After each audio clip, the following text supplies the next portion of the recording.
Kita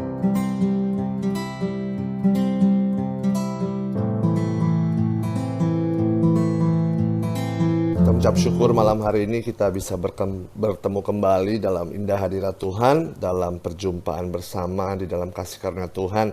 Dan izinkan saya menyapa Ibu Bapak, sahabat-sahabat terkasih dalam Shalom. Salam sejahtera untuk setiap kita. Dan kalau saya lihat ini wajah-wajah yang sangat diberkati Tuhan dan sungguh-sungguh wajah-wajah yang sangat mengasihi Tuhan. Amin. Dan malam hari ini kita akan sama-sama berdiskusi dengan tema APP yang akan kita sharekan bersama. Saya persiapkan dulu sebentar materinya. Oke. Kita akan berdiskusi tentang tema yang ketiga tentunya, yaitu peran gereja dalam perlindungan sosial. Dan ini merupakan bagian dari APP kita di tahun 2022 ini, bagaimana setiap kita yang sungguh-sungguh diberkati Tuhan, yang sungguh-sungguh dirahmati oleh kasih Tuhan, kita harus menjadi pribadi-pribadi yang peduli. Kita menjadi pribadi-pribadi yang sungguh-sungguh mau mengasihi, bukan pribadi-pribadi yang cuek. Ya, kita akan lihat masih sebentar, ini tidak jalan. Bentar ya. Tadi main di luar ya. Iya, mana dia? Sebentar. Oke, sahabat-sahabat terkasih Tuhan, seperti kita tahu bahwa di materi ini saya coba berangkat dari sini. Di sini dikatakan bahwa perlindungan sosial adalah bantuan yang diberikan oleh pemerintah kepada warga negara yang dengan tanda kutip belum mampu memenuhi kebutuhannya sendiri, yang bicara tentang kebutuhan sandang, pangan, papan, perumahan, pendidikan, dan juga kesehatan. Dan tentunya ini menjadi bagian dan tanggung jawab kita sebagai warga negara bangsa ini juga. Karena kalau kita mau relate kehidupan beriman kita atau kehidupan bernegara kita, ini bisa menjadi satu kesatuan yang sangat-sangat mendukung satu sama lain ya. Bagaimana sebagai warga negara, sebagai warga gereja, sebagai pribadi, dan seorang orang yang mengerti serta mengenal firman Tuhan yang dikatakan dalam Injil Matius, katakan dengan sangat jelas, Matius 22 ayat 37, 38, katakan, kasihilah sesamamu manusia, seperti engkau mengasihi dirimu sendiri, seperti juga perwujudan cinta kasih kita kepada Allah, kita wujudkan dengan mengasihi sesama kita. Makanya gereja Katolik tentunya, mengajak kita semua, umatnya, untuk menyadari kewajiban kita. Ya, menyadari kewajiban untuk apa? Untuk mengasihi. Kewajiban untuk apa? Untuk memberkati. Karena seringkali kita menjadi pribadi-pribadi yang cuek dengan kita bilang, saya juga lagi susah nih, di tengah masa pandemi ini juga keadaan saya nggak lebih baik dibanding keadaan sebelumnya. Bisnis saya lagi drop, keadaan saya lagi begini, keuangan saya lagi begini. Saudara terkasih dalam Tuhan, sekali lagi tanpa mengecilkan makna persoalan kita masing-masing gitu ya. Setiap kita pasti ada di gelombang yang sama. Setiap kita masih ada di dalam kondisi yang sama, yaitu kondisi COVID-19 di masa pandemi ini. Tetapi dengan kasih karunia Tuhan, dengan rahmat Tuhan, dengan anugerah Tuhan, dengan rahmat keselamatan, nanti saudara buka, saya selalu tertarik untuk membahas dari Efesus 1 ayat 7 dan 8. Di situ diceritakan bahwa bagaimana kita yang sudah mengalami kelimpahan kasih karunia Tuhan yang diwujudkan lewat karya penebusan ilahi, yang diwujudkan lewat pengampunan dosa, dan kita memiliki kasih karunia yang berlimpah-limpah. Inilah mujizat terbesar kita. Mungkin kita kekurangan secara materi, tetapi kita nggak kekurangan rahmat kasih karunia Allah. Selalu ada rahmat yang Tuhan sediakan untuk saudara dan saya hidupi dan jalani di dalam hari-hari kehidupan kita. Ratapan 3:22-23 dengan jelas katakan apa? Kasih Allah tidak pernah berkesudahan, selalu baru rahmatnya setiap hari. Artinya apa? Setiap hari Allah memperbaharui kasih karunia-Nya dalam kehidupan kita. Setiap hari Tuhan mempercayakan berkat-berkat itu dalam kehidupan kita. Setiap hari menjadi sebuah menjadi sebuah tantangan buat setiap kita untuk menjadi perpanjangan tangan Tuhan, untuk menjadi berkat, untuk menjadi pertolongan bagi sesama, sehingga orang-orang ini boleh mengalami kasih setia Tuhan. Kita tahu di luar sana ada begitu banyak orang-orang kecil, orang-orang lemah, orang-orang miskin, orang-orang yang terpinggirkan. dan orang-orang yang mengalami disabilitas. Saudara terkasih dalam Tuhan, ini sebuah fakta, ini sebuah realita, kita nggak boleh cuek. Walaupun keadaan dunia sekarang memang berbanding terbalik dengan apa yang kita mau omongin malam hari ini. Bagaimana sekarang kalau saudara perhatikan di sosial media gitu ya, wah flexing di mana-mana, menunjukkan harta, menunjukkan mobil mewah gitu ya. Yang ujung-ujungnya saudara tahu ceritanya, tanpa bermaksud menghakimi orang-orang ini, tetapi seringkali keadaan membuat kita menjadi lebih melihat ke atas dibanding kita melihat ke bawah. Kita terlalu amazed dengan wow, dia menunjukkan saldo rekeningnya di usia segini, hartanya sudah 800 miliar, dan endingnya di mana saudara terkasih sama Tuhan? Nah, ini yang perlu kita pelajari. Kita tentunya mengucap syukur dengan kelimpahan berkat-berkat secara materi. Tetapi ingat, Yohanes 10 ayat 10b dengan jelas katakan apa? Aku datang supaya kamu memiliki hidup dan memiliki di dalam segala kelimpahan. Ada janji firman Tuhan untuk hidup berkelimpahan. Tetapi sekali lagi kita tidak mau mempersempit kelimpahan ini dengan hanya bicara soal duit, atau harta, atau materi. Kelimpahan juga bicara tentang kesehatan kita. Kelimpahan juga bicara tentang banyak hal, keluarga, rumah tangga, kita masih punya pekerjaan, kita masih bisa jalan pagi, kita masih bisa sehat menghirup napas. Itu bicara tentang kelimpahan. Bahkan dalam terjemahan bahasa aslinya dikatakan bukan kelimpahan, tapi kepenuhan kasih Allah. Nah, ini yang menjadi pondasi dasar bahwa dengan kepenuhan kasih Allah ini, ada sebuah tantangan iman untuk saudara dan saya menjadi pribadi dan yang berbagi. Karena negara dan gereja Katolik mempunyai kewajiban yang sejalan dalam memberikan bantuan kepada warga masyarakat yang miskin dan rentan. Kita semua warga negara Republik Indonesia. NKRI harga mati. Kita selalu slogankan itu. Dan kita bilang kita adalah 100% Indonesia, 100% Katolik. Amin. Dan perlu pembuktiannya. Dan pembuktiannya sudah sangat jelas. Di luar sana ada begitu banyak orang yang memerlukan kasih karunia Tuhan lewat kehadiran kita semua. Ya, kalau kita lihat di sini ada begitu banyak cerita saudara terkasih Tuhan. Ya, ada keluarga yang hanya membuat tepung goreng untuk santapan sehari-hari. Ini fakta-fakta yang terjadi saudara terkasih dalam Tuhan. Ya, saya cuma memperlihatkan keadaan-keadaan ini. Nanti kita coba diskusi lebih dalam sesuai dengan firman Tuhan tentunya. Dan juga kita lihat gitu ya, kota Jakarta masih banyak dijamuri rumah yang tidak layak huni. Di bantar-bantar sungai kita lihat ada begitu banyak rumah-rumah kumuh yang mungkin masih ada di sana, walaupun kita harus memotivasi pemerintah daerah kita untuk benar-benar menepati janjinya untuk merelokasi atau apalah, normalisasi lah kan, naturalisasi ke apakah gitu ya, untuk membuat keadaan jadi lebih baik supaya rumah-rumah di pinggiran sungai, rumah-rumah yang masih tidak layak huni itu diperbaharui. Betul, itu tugas pemerintah, tetapi ada bagiannya kita. Nanti kita akan diskusi ya, ini fakta-fakta yang sedang terjadi. Ya, ada keluarga-keluarga yang masih tinggal di pinggiran-pinggiran rel, di daerah Manggarai atau dimanapun, yang hidupnya masih berkesusahan.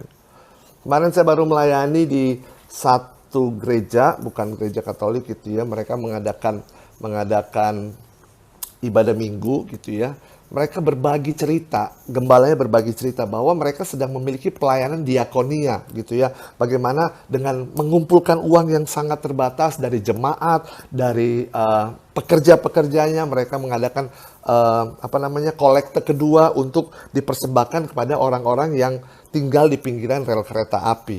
Ya, mereka bercerita, gembalanya bercerita tentang hal ini. Nah, ini sangat relevan, ini sangat sejalan dengan keadaan, realita, dan juga tema APP kita di 2022 ini. Bagaimana kita mau menjadi pribadi-pribadi yang peduli dan berbagi kasih pada mereka yang terpinggirkan. Dan faktanya memang ada. Ya, ada begitu banyak warga miskin.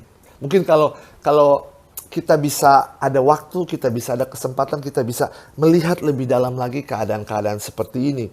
Kita nggak terlalu sibuk dengan healing, pergi ke tempat staycation atau pergi ke mall untuk oke lah, it's okay untuk kita refreshing, it's okay untuk kita memaknai kehidupan sesuai dengan berkat yang Tuhan berikan. Tetapi mari jangan cuma hal-hal yang seperti itu, jangan cuma melakukan hal-hal yang menyenangkan diri pribadi kita. Mari kita belajar untuk melihat keluar, melihat lebih lebar lagi bahwa fakta-fakta ini sungguh terjadi.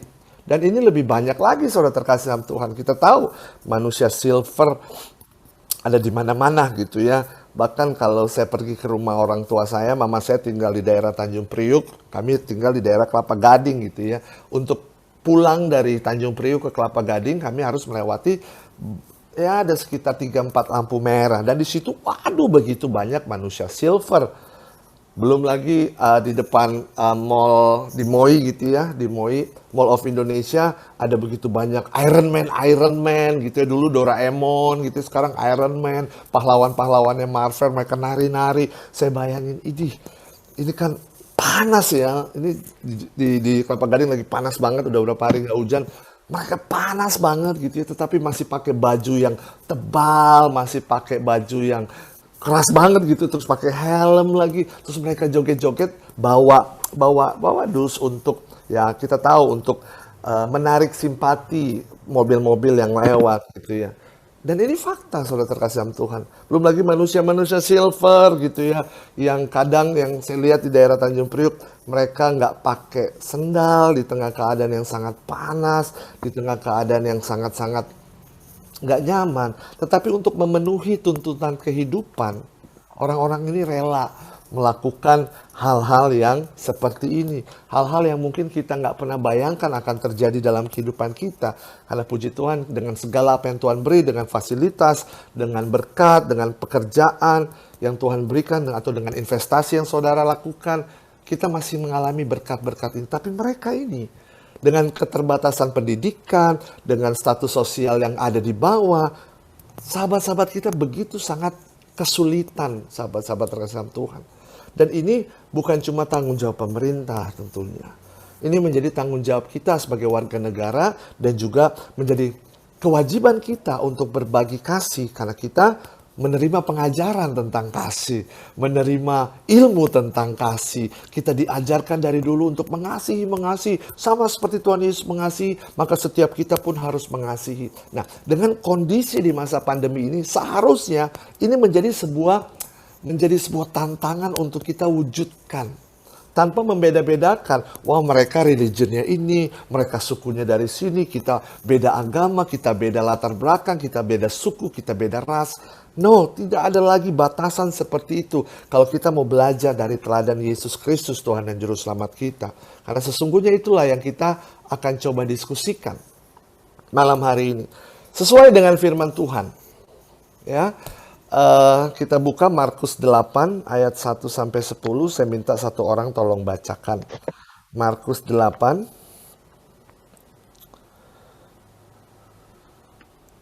ayat 1 sampai 10. Silakan satu orang bisa di-unmute dan membacakan perikop ini.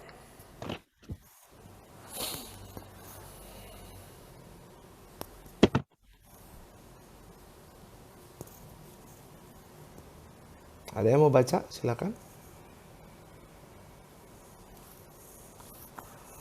Markus 8 ayat 1 sampai 10. Pada waktu itu, ada pula orang banyak di situ yang besar jumlahnya. Dan karena mereka tidak mempunyai makanan, Yesus memanggil murid-muridnya dan berkata, "Hatiku tergerak oleh belas kasihan kepada orang banyak ini. Sudah 3 hari mereka mengikuti aku, dan mereka tidak mempunyai makanan. Dan jika mereka kusuruh pulang ke rumahnya dengan lapar, mereka akan rebah di jalan, sebab ada yang datang dari jauh." Murid-muridnya menjawab, "Bagaimana di tempat yang sunyi ini orang dapat memberi mereka roti sampai kenyang?" Yesus bertanya kepada mereka, "Berapa roti yang ada padamu?" Jawab mereka, 7. Lalu ia menyuruh orang banyak itu duduk di tanah. Sesudah itu ia mengambil ke 7 roti itu, mengucap syukur, memecah-mecahkannya, dan memberikannya kepada murid-muridnya untuk dibagi-bagikan. Dan mereka memberikannya kepada orang banyak.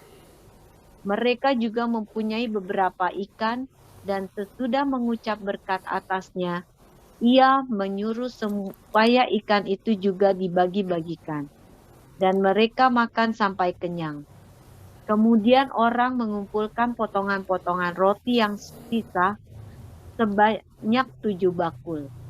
Mereka itu ada kira-kira 4.000 orang. Lalu Yesus menyuruh mereka pulang. Ia segera naik ke perahu dengan murid-muridnya dan bertolak ke daerah Dalmanuta. Demikian sabda Tuhan. Terpujilah Kristus. Sahabat-sahabat yang terkasih Tuhan, dalam sebuah cerita yang mungkin sedikit sama gitu ya. Di sini dikatakan sisa 7 bakul ya, tapi yang lain sisa 12 bakul, dan juga ada diceritakan 5.000 orang, tapi di sini diceritakan 4.000 orang gitu ya. Dan ada dalam kisah yang sama, di situ dikatakan para murid bingung. Ya. Para murid bingung dan bertanya pada Yesus, ini gimana nih Tuhan? Mereka nih ngumpul di tempat yang jauh, mereka menanti-nantikan Engkau, mereka minta makan.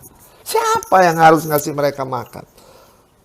Dan teman-teman pasti ingat, sahabat-sahabatku pasti ingat, Yesus bilang begini, kamu yang harus memberi mereka makan. Artinya apa? Sudah menjadi tanggung jawab kita. Kita nggak bisa cuek, kita nggak bisa nggak peduli dengan keadaan ini, atau mungkin kita lari dari tanggung jawab iman kita.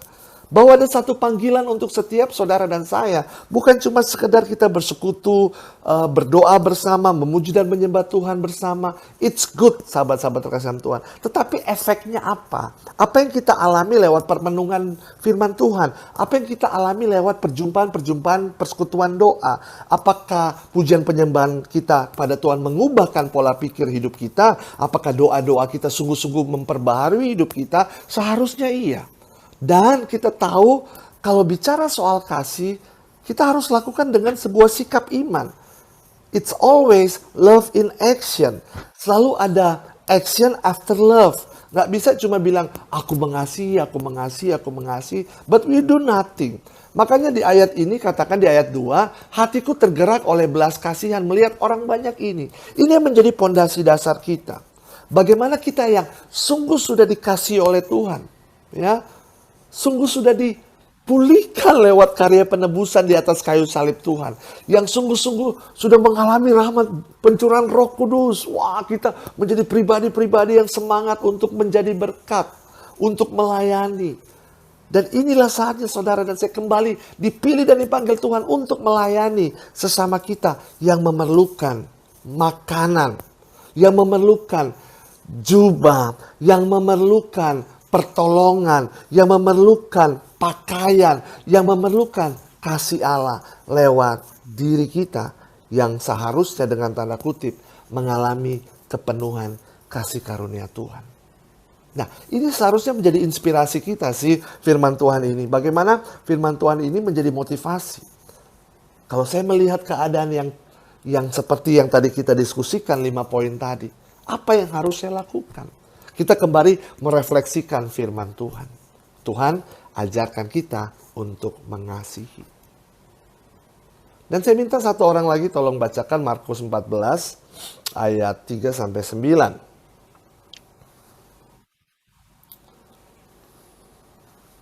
Ketika Yesus berada di Betania, di rumah Simon si Kusta, dan sedang duduk makan, datanglah seorang perempuan membawa suatu buli-buli pualam berisi minyak narwastu murni yang mahal harganya.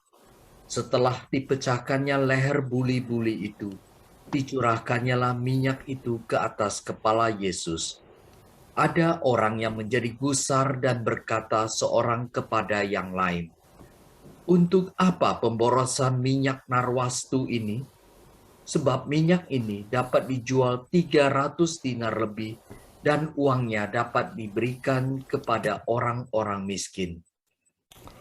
Lalu mereka memarahi perempuan itu.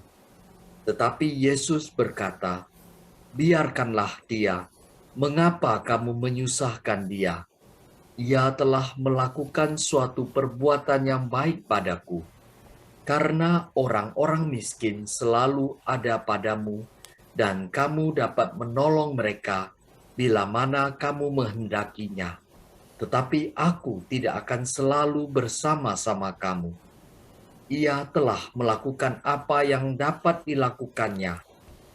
Tubuhku telah diminyakinya sebagai persiapan untuk penguburanku. Aku berkata kepadamu, sesungguhnya di mana saja Injil diberitakan di seluruh dunia, apa yang dilakukannya ini akan disebut juga untuk mengingat Dia. Demikianlah sabda Tuhan. Terpujilah Kristus. Terima kasih Pak. Highlightnya ada di ayat ke-7. Karena orang-orang miskin selalu ada padamu dan kamu dapat menolong mereka bila mana kamu menghendakinya. Artinya apa sahabat-sahabat kasih Tuhan? Realita dan fakta-fakta ini sekali lagi nggak bisa kita deny. Itu kembali kepada kita. Mau nggak sih kita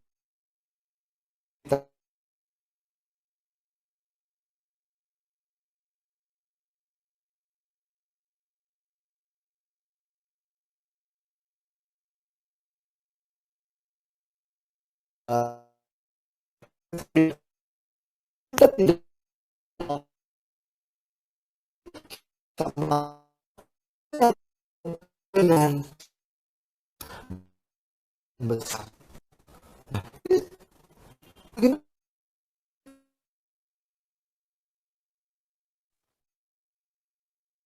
Putus-putus ya.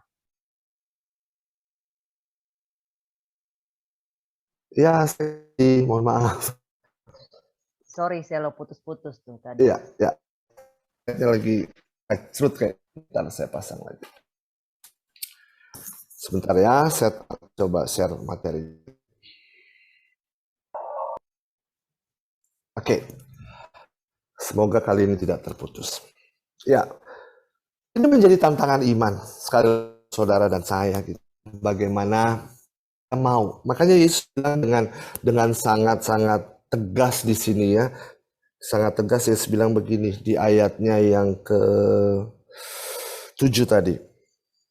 Kamu dapat menolong mereka bila mana kamu menghendakinya. Artinya apa? Keputusan ini, keputusan untuk menolong mereka yang miskin, yang terpinggirkan adalah keputusan saudara dan saya. Ini keputusan kita. Ini menjadi menjadi tanggung jawab kita. Makanya saya mau mengajak lewat permenungan kita malam hari ini, mari coba kita lihat, mari kita coba refleksikan keadaan-keadaan ini. Apakah kita terlalu cuek? Apakah kita jangan-jangan ya, kita dijauhkanlah dari segala penghakiman, karena penghakiman milik Tuhan. Tapi kalau kita mau merefleksikan, jangan-jangan apa yang saya buat ini masih dalam lingkup yang, mohon maaf nih ya, menguntungkan diri pribadi saya. Saya mau lakukan apa ya, saya melakukan aksi sosial, karya sosial, tetapi under the spotlight gitu ya. Harus dipost di sosial media biar orang tahu.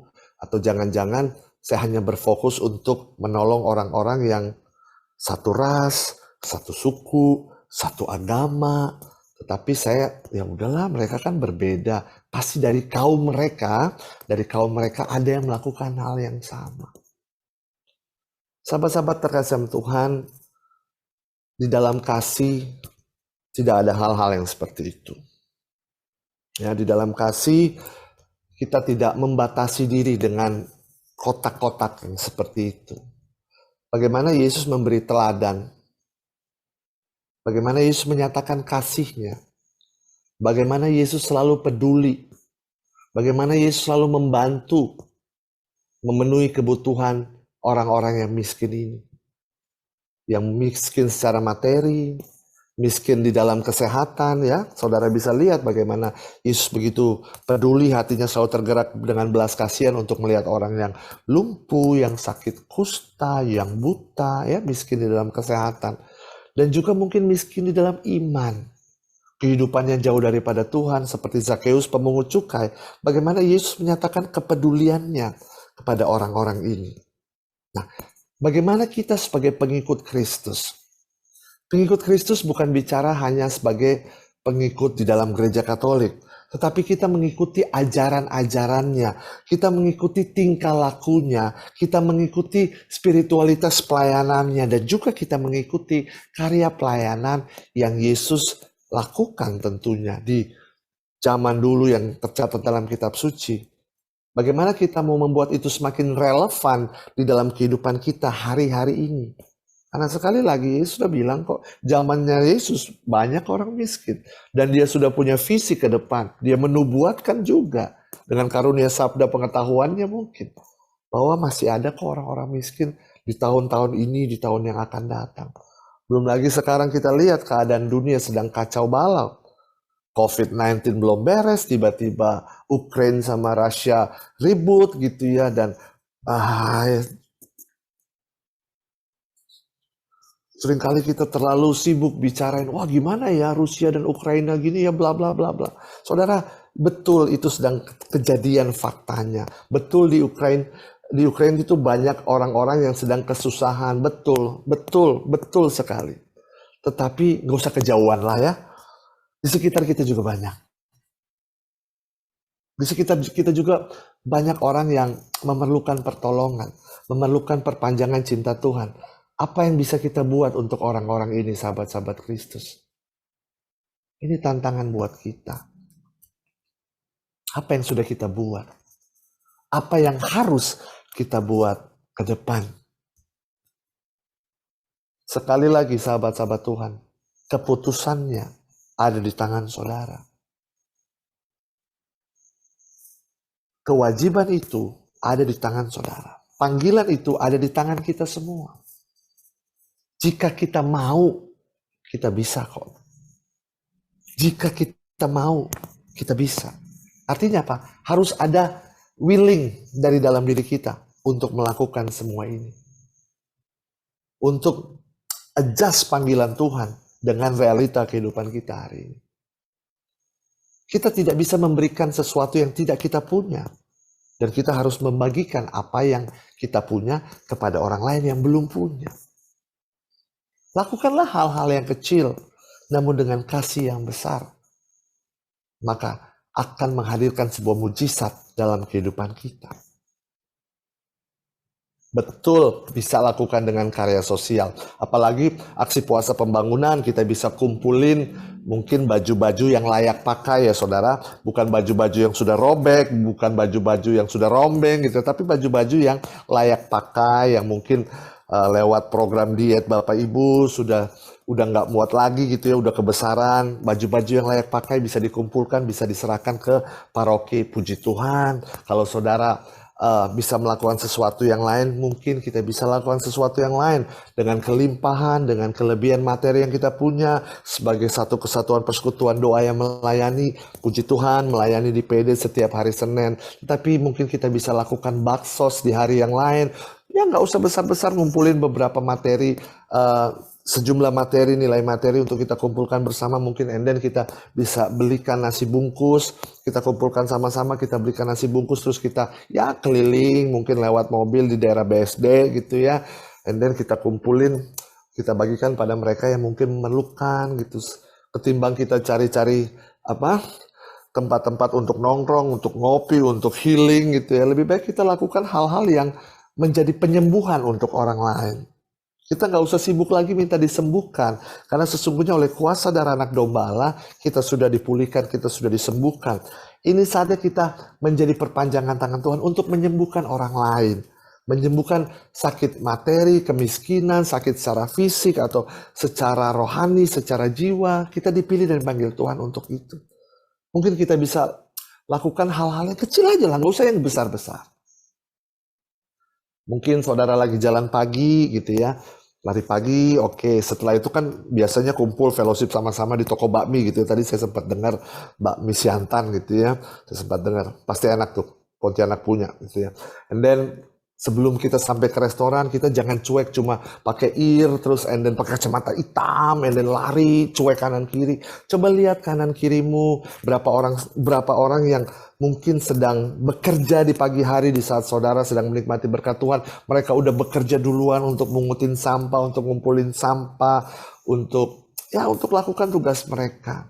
And then saudara pergi ke toko bakmi setelah fellowship, mungkin saudara dengan kelimpahan yang saudara punya, saudara bisa beliin. Tadi saya hitung di jalan ada 5 orang petugas kebersihan. Saya mau belikan mereka Oke, mungkin bukan bakmi babi ya, jangan jadi batu sandungan untuk mereka. Mungkin ya belikan bakmi ayam aja gitu, belikan. Tadi saya hitung ada 5 orang. Ya udahlah, saya beliin 5 orang. And then saudara pulang, jalan pulang, saudara bagikan. Itu pasti menjadi rahmat tersendiri untuk mereka-mereka ini, saudara terkasih oleh Tuhan.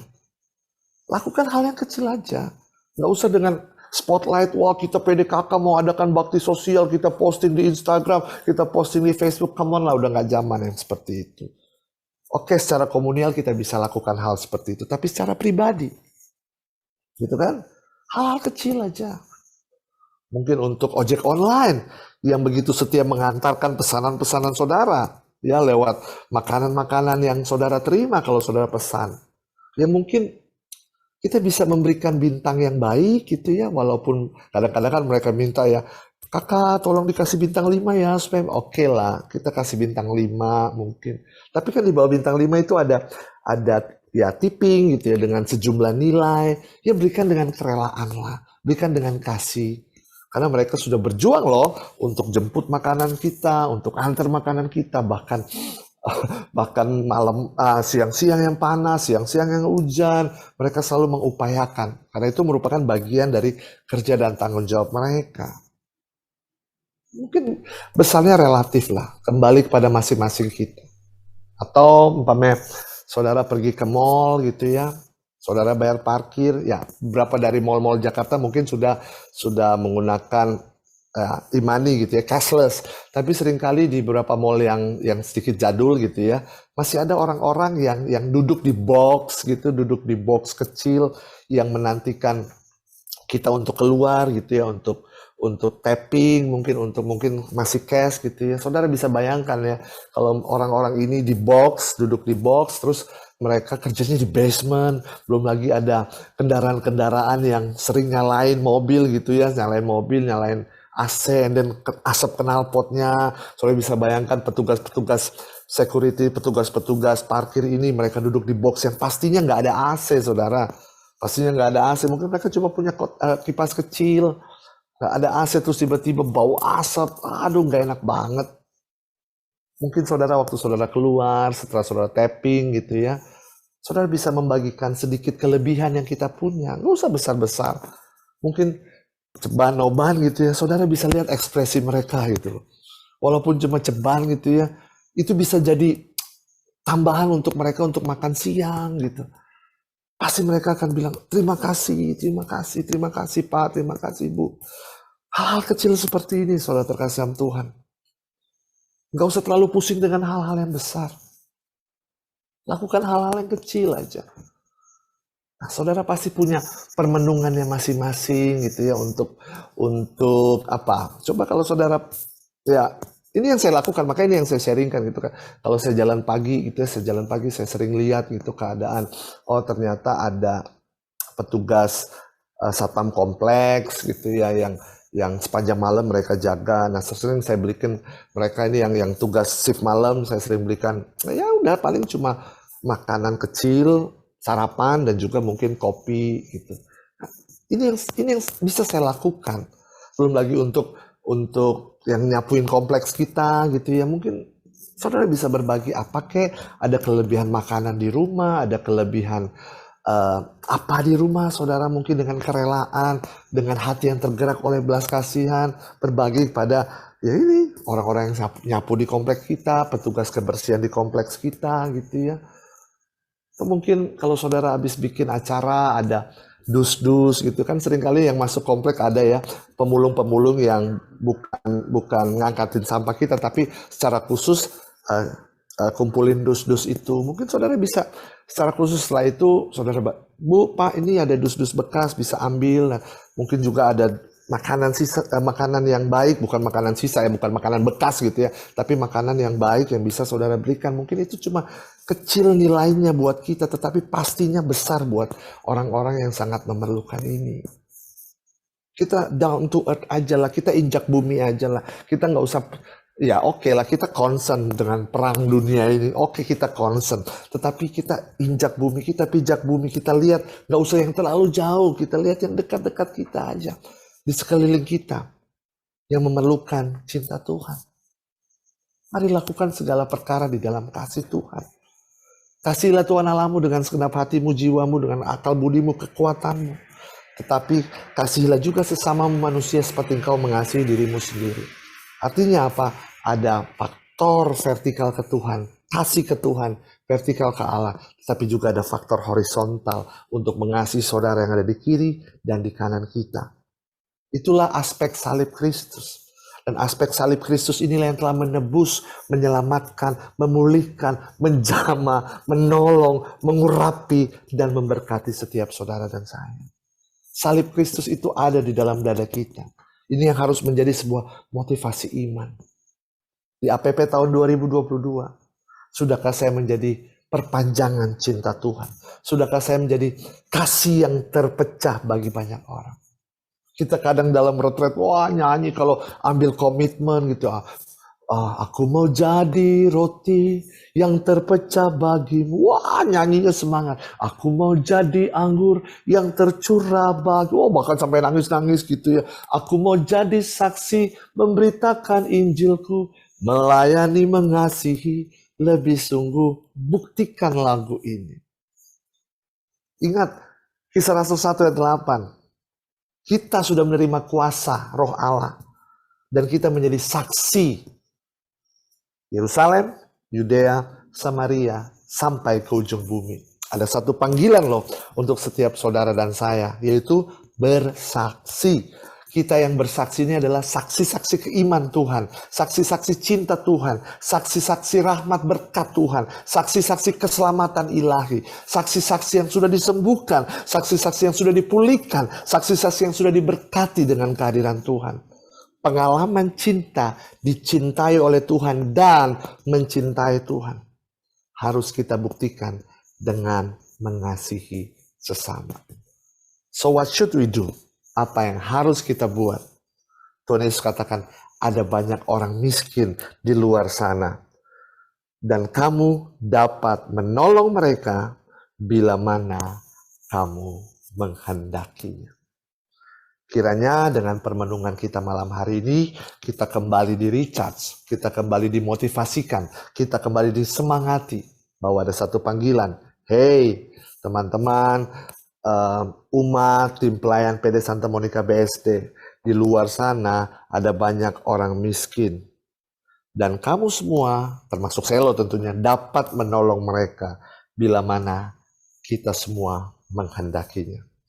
Biarlah dengan semangat Kristus, biarlah dengan kasih karunia Allah, biarlah dengan berkat-berkat yang Tuhan sudah boleh berikan buat kita, kita sungguh-sungguh mau memenuhi panggilan ilahi ini untuk menjadi berkat karena kita sudah diberkati Tuhan. Puji Tuhan, kita tundukkan kepala, kita satu di dalam doa. Bapa, di dalam nama Tuhan Yesus, kami bersyukur untuk segala kasih, anugerah, rahmat, dan kebaikan-Mu dalam kehidupan kami. Kami ada, kami hidup bukan karena kuat dan gagah kami, tapi kami bersyukur Tuhan, semua karena kasih karunia-Mu, semua karena anugerah-Mu.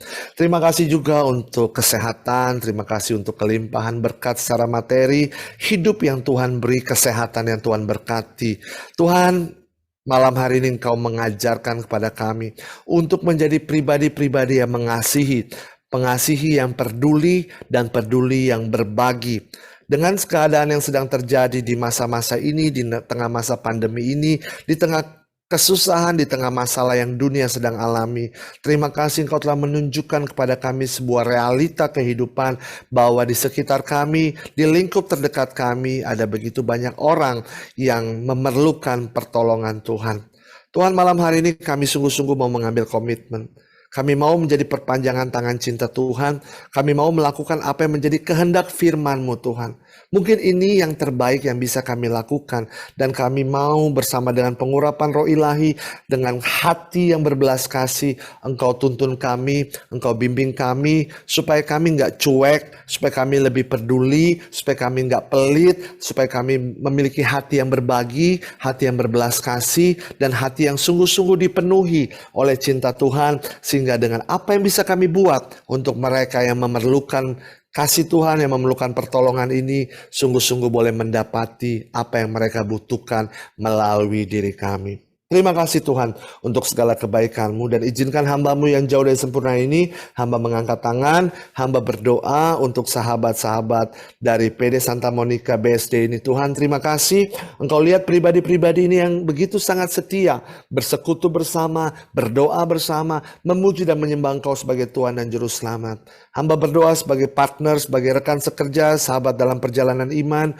kiranya Engkau Allah, sumber kasih karunia, sumber kehidupan, sumber segala berkat, Engkau mengalihkan rahmat ini kepada saudara-saudara seiman, sahabat-sahabat dalam karya pelayanan, sahabat-sahabat dari PD Santa Monica BSD. Kiranya berkat Tuhan memberkati keluarga, rumah tangga, kesehatan, bisnis, pekerjaan, dan terutama karya pelayanan mereka di persekutuan doa yang Tuhan tempatkan sahabat-sahabatku ini untuk tertanam, berakar, bertumbuh, dan berbuah bagi kemuliaan nama Tuhan. Hamba berdoa di dalam nama-Mu yang kudus Tuhan Yesus, jika ada yang mengalami sakit secara fisik, di dalam nama-Mu Tuhan, oleh kuat kuasa bilur-bilur-Mu, Engkau pulihkan, Engkau jamah, dan Engkau sembuhkan. Di dalam nama Yesus yang merindukan kelepasan, kelegaan, biarlah dengan kuat kuasa Roh Kudus, daya ilahi, mereka sungguh-sungguh dipulihkan, disembuhkan, dan diperbaharui imannya. Terima kasih Tuhan, terima kasih. Terima kasih Engkau begitu setia mengasihi kami, dan biarlah dengan kesetiaan-Mu, di dalam kasih-Mu, kami juga mau belajar untuk setia mengasihi-Mu, dan juga taat melayani sesama kami. Kami naikkan doa penuh ucapan syukur kami malam hari ini, di dalam nama Yesus Kristus, Tuhan dan Juru Selamat kami, Allah yang hidup, Allah yang berkuasa, bersama Engkau dan Roh Kudus, Engkau kami puja kini dan sepanjang segala masa. Amin. Dalam nama Bapa dan Putra dan Roh Kudus. Amin. Selamat malam, Tuhan Yesus memberkati kita semua.